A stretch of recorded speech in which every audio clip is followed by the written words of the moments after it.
First take on this Friday Eve. Did I mention the playoffs are here? Yes, they are. Stephen A. Smith, Max Kellerman, how we feeling this morning? I'm lovely. I'm lovely. How y'all doing? Excellent. After that T-Wolves Nuggets game, boy, I'll Fantastic. tell you what. What a game. That's a hell of a way to play into the playoffs. Give Denver a little bit of props, though. They showed up, young squad. I mean, they're special, but they're a year away. But I like what I saw. What a great game last night. Jimmy Butler got to watch those forced long twos late in regulation, Stephen A. That could be a problem against third game back, 40-plus minutes. It happens. We'll get into all of it. It is showtime, baby, and the reigning MVP needed 16 rebounds to do something that has never been done, and he did the darn thing in a win against the Grizzlies. He finished the night with 20 rebounds, 19 assists, and 6 points, and became the first player ever to average a triple-double in multiple seasons, and he did it back-to-back. Westbrook called out the haters pregame. A lot of people make jokes about, whatever, stat padding or going to get rebounds. If people could get 20 rebounds every night, they would. If people could get 15 rebounds, they would. The people that's talking or saying whatever they need to say, they should try to do it and see how hard it is. Since everybody's so, everybody wants to be talking, and I'm tired of hearing the same old rebound this, stealing rebound. I take pride in what I do. Come out and play, and I get the ball faster than somebody else get to it. That's just what it is. If you don't want it, I'm gonna get it. Simple as that. Ooh, tell him, Russ. They're not about this life. Max, should Westbrook be upset? If people are saying that he's stat padding, yes, he should be upset. If people are saying that all along he was just thinking about a triple-double, yes, he should be upset. But if he's simply being asked a question like, you're going for the rebounds, right? You need 16. He grabs a lot of boards, especially for a guard. But you're going for the rebound record, right? I mean, if you watch the game, clearly he was doing that, and his teammates were helping him. And it's a good thing that they did. It's a good thing that they did. Not only because clearly they're going to win the game. It's not like they're going to lose this game and he's going for a record, and as a result they miss the playoffs. Not only because when your guard grabs the rebound, it can start the fast break, especially when it's Russell Westbrook. That's an advantage for you. But hey, nerds, he just averaged a triple-double in consecutive seasons. When I was a kid, Molly, and Michael Jordan was on the scene, and that whole generation and I was in, it was like, that's the greatest player of all time. And the old-timers would bring up whoever they would try to bring up. Bill Russell has the most championships. Wilt Chamberlain. Sometimes someone would come with an Oscar Robertson. They'd come in. He averaged a triple-double throughout the course of the season. And everyone knew, well, that'll never happen again. And of course the circumstances are right for it to happen now, or it wouldn't happen, the way the game is played, etc. But it's Russell Westbrook who did it. Not once, but twice in consecutive seasons. That is so awesome. And the fact that he's doing it for a winning team, both years. They underachieved given their talent this year. But what about last year? They didn't have the talent. Brought them to the playoffs both times. So should he be upset, Stephen A., if he's being accused of not being a winning player, of caring about his own stats more than winning and all those things? Sure, be upset. But Russ, if people just mean like, you want that triple-double average now, right? Like, forget about all season. Right now, it's the last game. You need 16 boards. You're going to try and get that, right? Don't deny that. It's obvious you wanted it. It's good that you wanted it. And I'm happy to be alive to have seen it. It doesn't matter what the scenario is. Russell Westbrook should be ticked off. And the reason why he should be ticked off has absolutely positively nothing to do with numbers, not even his level of production. It's the fact that this man never, ever cheats us with effort. That's what this comes down to. I challenge one basketball fan in the entire universe, anywhere you want to go around the globe, to tell me one night, including all-star, meaningless all-star exhibition games, show me one night where you've watched Russell Westbrook and you didn't smack him. One time. You'll never find it. This dude never, ever cheats. He goes out and he goes all out all the time. The only thing that I believe we can legitimately complain about when watching Russell Westbrook, the basketball player, is his decision-making at times. A little bit too aggressive, shot selections in particular moments, a turnover here or there, whatever. But that's just talking about the nuance of the game of basketball. But every single night he steps on the court, practice, preseason, regular season, all-star games, playoffs, etc., this brother is going after you. He is coming to annihilate you. There is no question that he is the most ruthless competitor in the entire sport. You cannot find one individual in basketball anywhere who is as volatile against his opponents as Russell Westbrook. He wants to cut everybody's throat. It don't matter who it is. If you are wearing a different uniform than him for the time that you are on the court against him, not only is he trying to beat you and demoralizing you, he is making it clear he doesn't like you. You are against him and his interest, which is trying to be successful at that particular moment in time. And last time I checked, that's really what we're asking for in this day and age. In this day and age where the money has proliferated exponentially, where you see guys getting commercials and getting $200 and $300 and $400 million deals. Ain't never won a damn thing in the process, mind you. But they're getting these kind of deals. The audience, the paying customer, periodically, not consistently, not even legitimately most of the time, but periodically, they have this question mark as to whether or not you want it. How bad do you want it? Is it okay if you lose, etc.? Because guess what? The incentive has been stripped from you to be all you can be, all right, or to just do it. Why? Because you're already getting paid. Russell Westbrook is somebody we have never said that about. Ever on any level in any game, preseason, regular season, exhibition, finals. And oh, by the way, he's been to an NBA finals and he's been to 4 conference finals.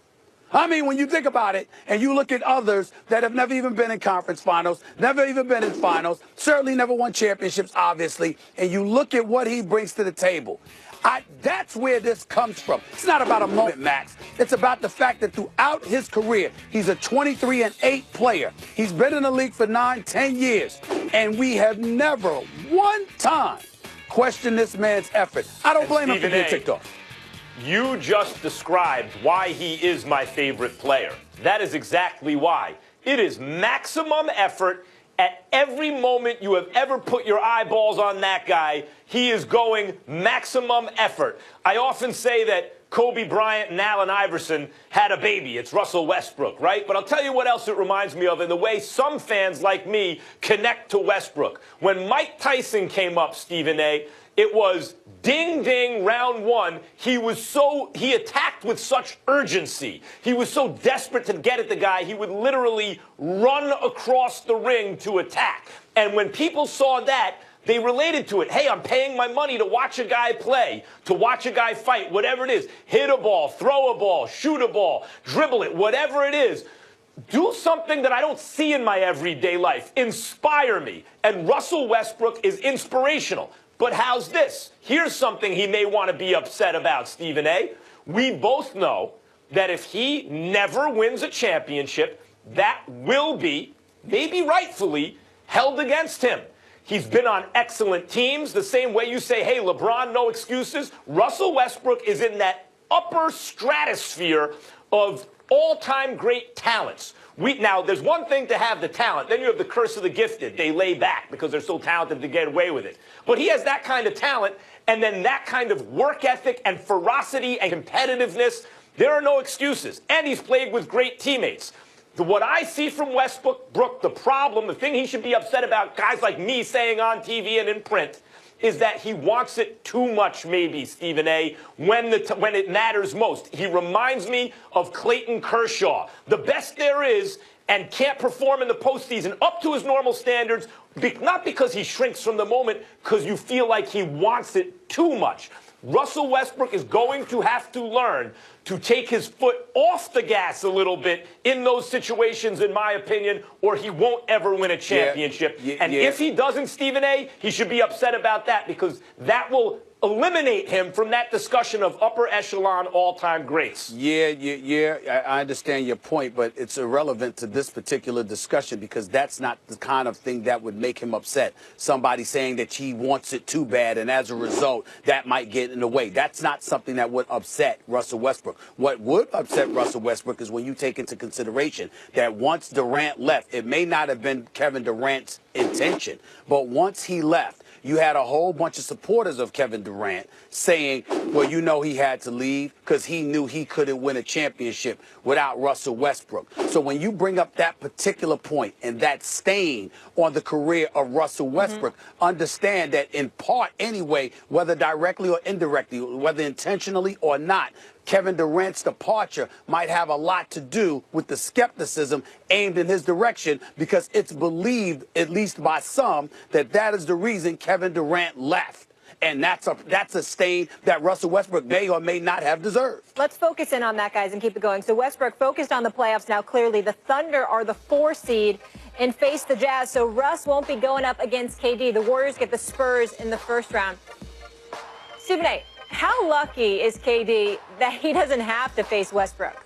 Well, I think he's a little bit lucky, even though I would have picked the Warriors to win that series anyway. I do think that he's lucky because if you recall, I talked about immense amount of pressure being on the shoulders of Kevin Durant, more so than most. Not James Harden, of course, but more so than most. Why did I bring that up?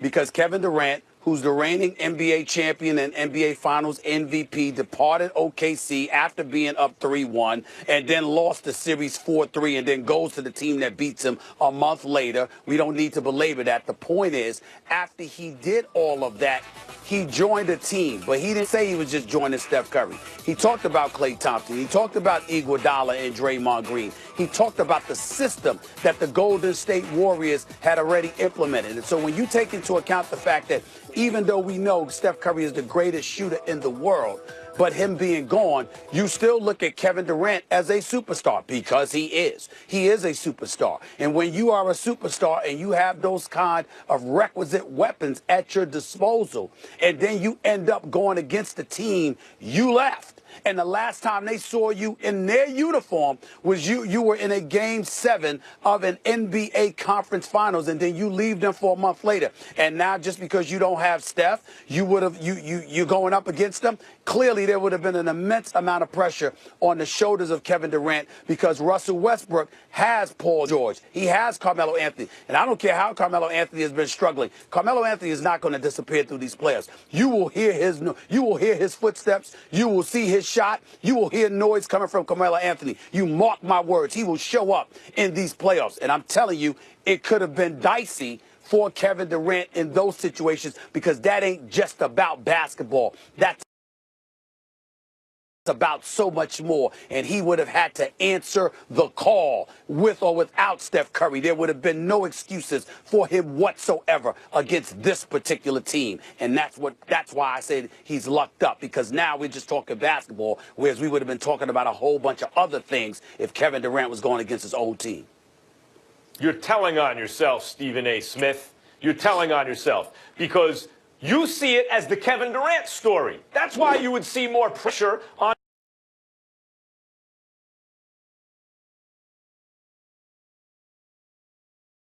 not a very tall, like a short point guard. Yeah. This dude you just lauded his competitiveness as being the best in the sport, maybe across the entire sports landscape. I mean, I just talked about the fact that Westbrook is so competitive. It actually hurts him in the clutch because he wants it so much, maybe too much if that's possible. Why is it the KD story? I don't see it that way at all. I see it at least as much as the Russell Westbrook story, that he's the protagonist in this story. Look, it's not that Kevin Durant is lucky to avoid a showdown with Russell Westbrook because the stakes are so high, right? Because if he loses to Westbrook, oh my God, what then? No. That's actually Westbrook. If Westbrook were to lose to Durant, it's like, man, that's bad. Because Durant doesn't have Steph Curry. Because Westbrook does have Carmelo, does have Paul George. Talent for talent, it's not that much different between those two teams.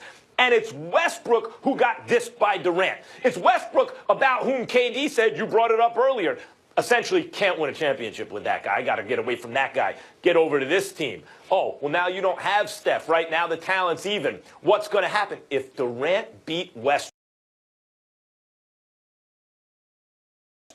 in a first-round series without Steph, who's that worse for? If that's a worse look for Westbrook, that proves Durant's point. No, I would say if the point is who's lucky to avoid whom based on the possibility that their team loses, and that's a pretty good matchup. Actually, it's Westbrook lucky because a loss for him against KD without Steph is worse than a KD loss to Westbrook. And the only reason you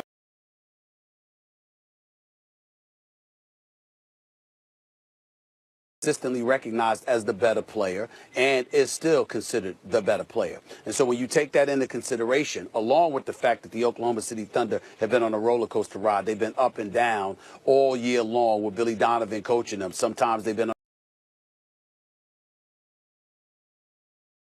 a hot streak. Sometimes they've gotten cold, gotten on losing streaks. Sometimes Paul George can find his way. Sometimes he couldn't with nationally televised big games. Carmelo Anthony playing a relegated role, not being on the court for the last shot of a particular game because Jeremy Grant is in for him. Those kind of things. There have been a multitude of storylines about the Oklahoma City Thunder and why they have not been able to find their way throughout this season. So when you take that into consideration, along with the fact that Kevin Durant is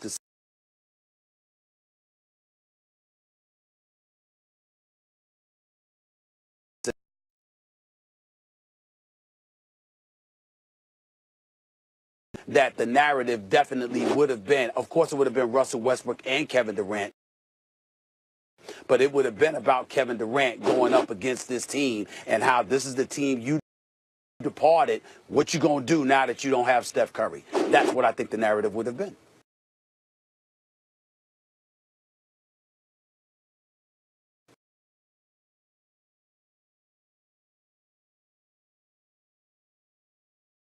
not only by getting away, but by the way he communicated it to Westbrook, or rather didn't. Obviously, Westbrook is the aggrieved party here. He's the guy who got broken up with in this relationship. There would be more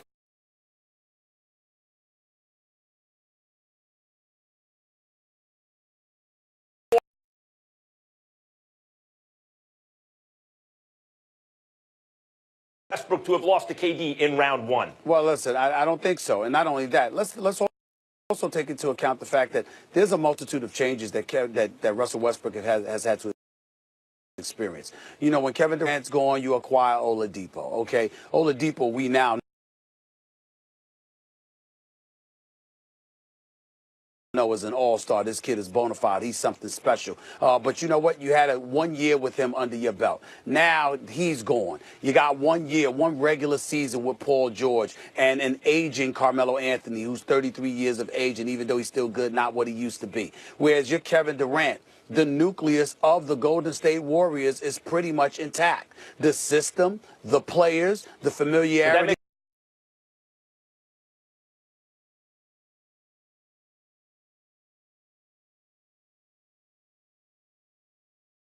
Points. Just imagine if Westbrook loses in the first round and they don't have Steph, what people will say, hey, Westbrook, you had Oladipo. How come we didn't know how good he was until he left you? Hey, Westbrook, you had Paul George and Carmelo. Suddenly those guys are struggling right down the stretch run of the season. What's the common denominator? You. Hey, Westbrook, you had KD. You guys choked against the Warriors. KD goes to the Warriors and wins a championship. Common denominator, Westbrook. If he lost to KD in the first round and KD didn't have Steph, now you say KD's perceived as a better player. You're right. But let's not forget, when KD went down, Westbrook really had the handcuffs taken off. Now it was like, okay, Russ, do everything you can do to help the team win. That's when his stats went bananas. and they were winning, Stephen A. And it was not clear to me for a short while there who was better between Westbrook and KD. If you're the better player on the better team, then the pressure's going to be on you, particularly when you're the one who departed. And I'll end this segment by asking a simple rhetorical question because we both know the answer to this. Max Kellerman, what if Russell Westbrook joined LeBron James? What would the expectations be? I'd love it. I'd love to see it. What would the expectations be? Westbrook and LeBron would be expected to win a lot. Yeah, I don't know about win a championship against Houston or Golden State, but they'd be up there. You don't know about that?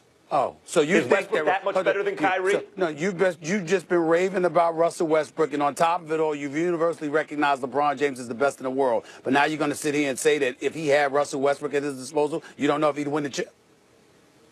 Well, again, is Westbrook that much better than Kyrie? They got wiped out by Golden State. We got a lot more to get into. So Russ will face the Jazz Sunday and KD the Spurs on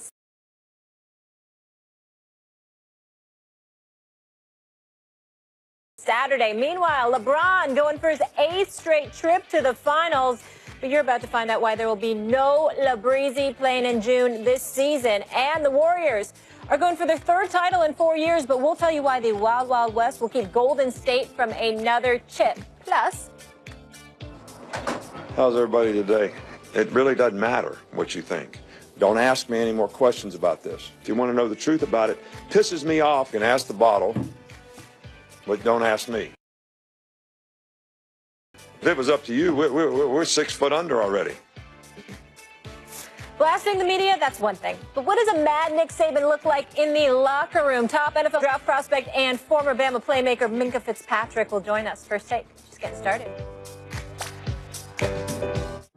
At Bass Pro Shops